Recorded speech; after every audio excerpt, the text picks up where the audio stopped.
देवाची पूजा करून आईबाप मिळवता येत नाहीत, पण आईबापाची पूजा करून देव मात्र नक्कीच मिळवता येतो. देव मात्र नक्कीच मिळवता येतो. पूर्ण आयुष्य वेचलं बापानं, काबाड कष्ट केलं, दिवसभर रात्रभर, रात्रीचा दिवस करून हाडाचं काढं केलं, रक्ताचं पाणी केलं, पोरांच्या शिक्षणाचा खर्च केला, पाहिजे ते गोष्टी पोरांना दिल्या. लेकीला 4000चा ड्रेस आणला, पण लेकाला 400 रुपयाचा शर्ट आणला. फटक्या कपड्यातला आपला बाप असू द्या गड्या.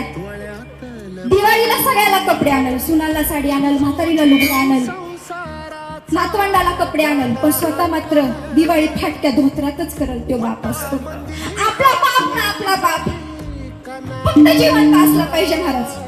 आपला बाप फक्त उंबऱ्यामध्ये ना जाग्यावर बसलेला असू द्या, पण आपल्या उंबऱ्यात पाहिजे गड्या. कारण जेव्हा काही आपला बाप आपल्या उंबऱ्यामध्ये बसलेला असेल ना, कोणा पर व्यक्तीची नजर नाही, आपल्या घराकडे वाईट नजर.